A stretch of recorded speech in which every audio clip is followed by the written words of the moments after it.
वो बेटे पूरी जिंदगी वालिदैन को इग्नोर करते हैं और कोई जिम्मेदारी पूरी नहीं की, बल्कि उल्टा इस इंतजार में है कि कब माँ बाप मरे और हम उनकी जायदाद के वारिस बन जाएं।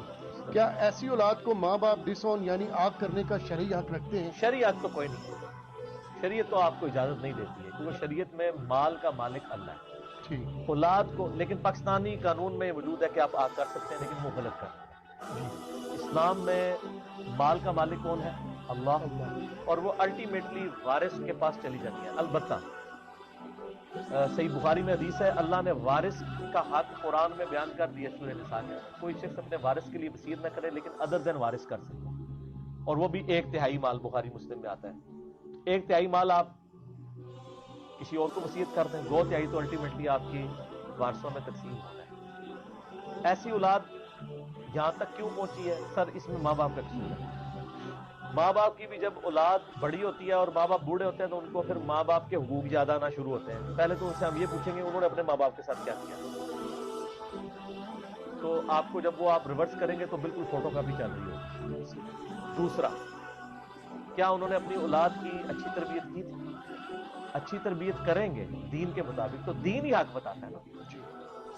दुनियादारी में तो वो जो कुछ किया हुआ है, ओल्ड एज हाउसेस बनाए हुए, वो बिल्कुल ठीक है। वो कहते हैं इन्होंने याशी की थी, उसकी सजा औलाद की शक्ल में मिली, तो ठीक है, अब हमें एंजॉय करने का वक्त है, इनको हम पैसे देते हैं ओल्ड एज हाउस में। ये तो आपको दीन ही सिखाता है ना सूरह बनी इसराइल में, कि माँ बाप दोनों बूढ़े या दोनों में से एक आपको बुढ़ापे में मिले तो उनको उफ तक मत कहो, उनके सामने आजिज़ी के कंधे झुका के रखो और उनके लिए दुआ करो, रब्बिरहम्हुमा कमा रब्बयानी सगीरा। और सही मुस्लिम में हदीस है, बर्बाद हो जाए वो शख्स जिसको माँ बाप दोनों या दोनों में से एक बुढ़ापे में मिले और वो उनकी मग़फ़िरत, उनकी खिदमत करके अपनी मग़फ़िरत न कमा सके, बख्शिश न करवा सके। ये मुस्लिम शरीफ में हदीस है। एक तो वो हदीस है ना तिरमिज़ी और हाकिम में, कि नबी इस्लाम पहली सीढ़ी पे चढ़े और फरमाया आमीन, दूसरी पे, वो तो तिरमिज़ी में है। इसका जो आखिरी हिस्सा है ना, पहले पे आपने फरमाया हलाक हो जाए वो शख्स जिसके सामने आपका जिक्र हो, वो दुरूद ना पड़े, तो आपने फरमाया आमीन, अल्लाहुम्मा सल्ली अला मुहम्मद व अला आलि मुहम्मद। बर्बाद हो जाए वो शख्स जो रमजान का महीना पाए और अपनी मग़फ़िरत न करवा सके, आपने फरमाया आमीन। और तीसरा फरमाया कि बर्बाद हो जाए वो शख्स जो माँ बाप को बुढ़ापे में दोनों या दोनों में से एक को पाए और उनकी खिदमत करके जन्नत ना कमा सके। ये जो आखिरी हिस्सा है ये मुस्लिम शरीफ में है।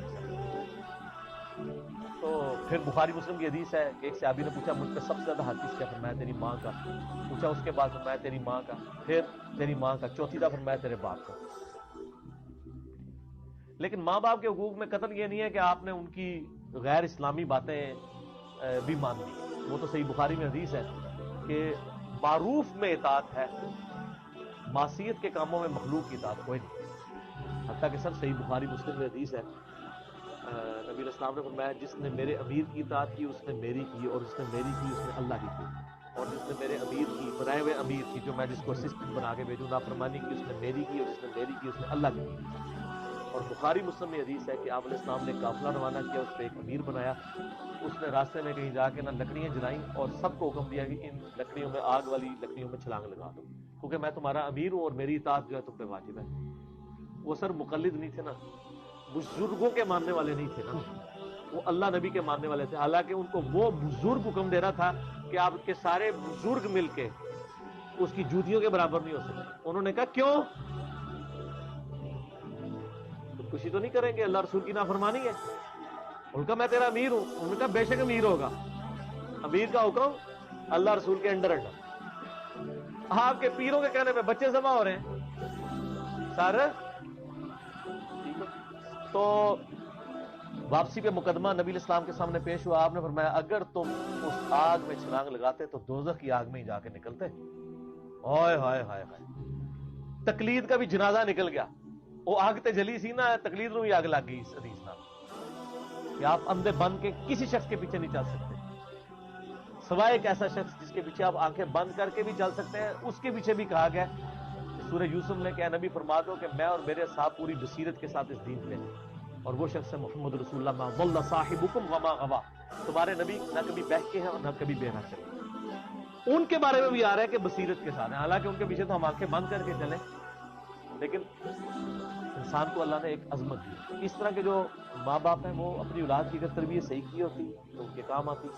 अब अगर नहीं आ रही तो एक काम जरूर करें कि ऐसे माँ बाप एक दफा अपनी औलाद को बुला लें, चाय पे या खाने पे, मिन्नत मार के, اور بلا کے ان کو بتا دیں کہ بچوں جو کچھ تم ہمارے ساتھ کر رہے ہو اس میں کسی کا قصور نہیں ہے، تمہارا بھی نہیں، یہ میرا قصور ہے کہ میں تمہاری تربیت صحیح نہیں کر سکتا، تو اور میں تم سے بھی معافی مانگتا ہوں کہ تمہاری تربیت صحیح نہیں کی اور تم میری نافرمانی کر کے دوزخ کما رہے ہو، اس کا سبب بھی میں منوں، مجھے معاف کر دو، میں اللہ سے معافی مانگتا ہوں۔ میرا خیال ہے آپ اتنی بات کر ہی دینا اخلاقی طور پہ کسی کے دل میں ذرا سی رحمت ہو تو وہ کافی ہوگی، باقی ان سے امید نہ رکھیں، اللہ سے امید رکھیں۔ آج کل تو اولڈ ایج ہاؤسز بھی بنے ہوئے ہیں، عیدی والے بھی ہیں، اپنا تہائی مال ان کو دیں اگر اتنا آپ کے پاس مال ہے اور آپ کی وہ خدمت، اگر خدمت کا ایشو ہے، اگر وہ نہیں ہے تو آپ صبر کریں، آپ کو بھی مال اللہ نے دیا تھا، وہ مال اللہ ہی کا ہے، وہ اللہ کے پاس جانے والا ہے، ٹینشن لینے کی ضرورت نہیں، جزاک آگ نہیں کر سکتا۔